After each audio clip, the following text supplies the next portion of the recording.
afraid of spiders?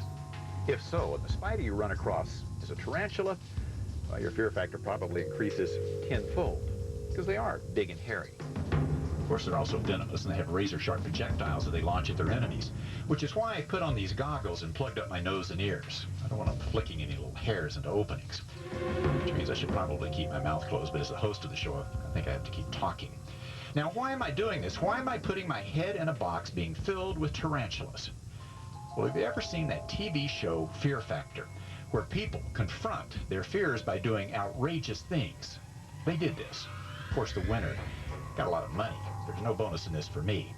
But when I saw it, I thought, over the years, we've tried to tell you that there are all these creatures in nature that we're unreasonably afraid of. We think they're out stalking humans, trying to kill them. Well, that's just not the case. But I'm not sure you've gotten the message, especially with the tarantulas. So I thought, maybe this would get the point across. I hope it works. I do not want to have to go through this again. Now, dealing with tarantulas in this controlled environment is one thing, but when some creatures run across them in the wild, well, that's a different story.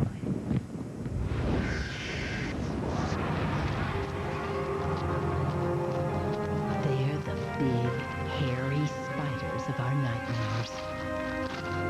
And it's no wonder we're afraid. Tarantulas are the biggest of all the arachnids.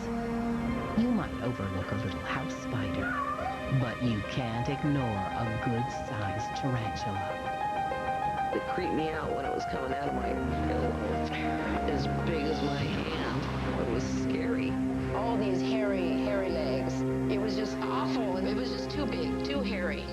There's an army of them out there in a wide range of shapes, colors, and sizes.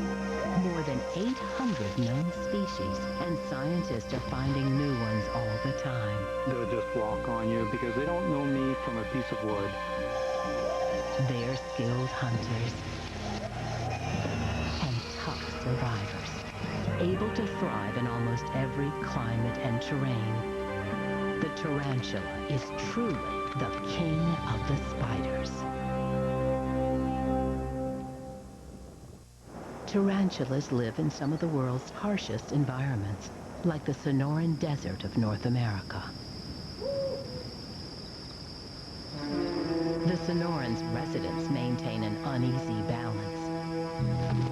Even venomous predators like the tarantula have to be on their guard.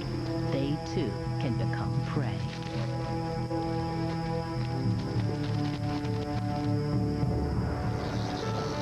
Few desert killers are more formidable than the rattlesnake. With its flexible body, tough skin, sharp fangs, and lethal venom, a rattlesnake's arsenal makes it a fearsome opponent.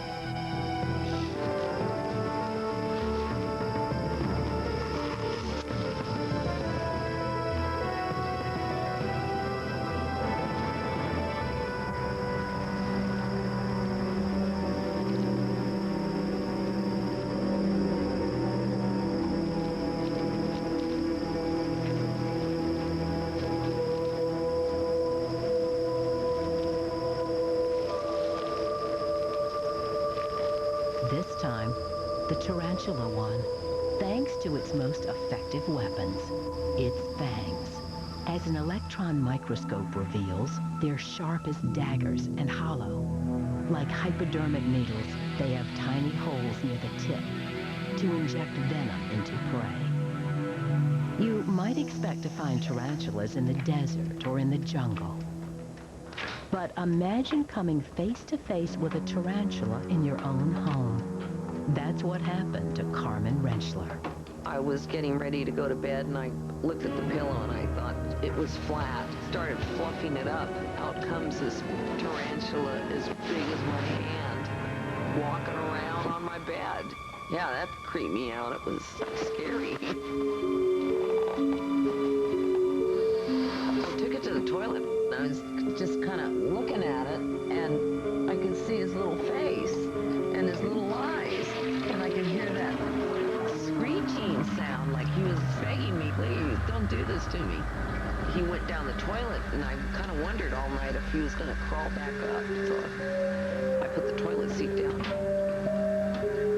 Carmen place at home, and she doesn't live in some exotic locale, but close to the urban jungles of San Francisco. In nearby Mount Diablo State Park, burrowing tarantulas are on the march.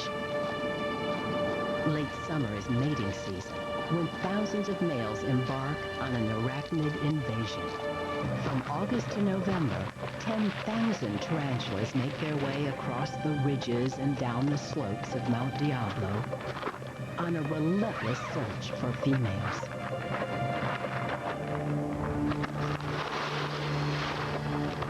When the season is at its peak, hundreds of males share the park's roads each day with human travelers. It's a recipe for disaster. But for every tarantula that becomes roadkill, there are others to take its place.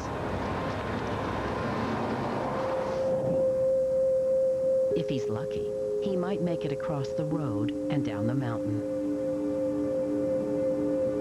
Then he'll head into even more dangerous terrain, the suburbs.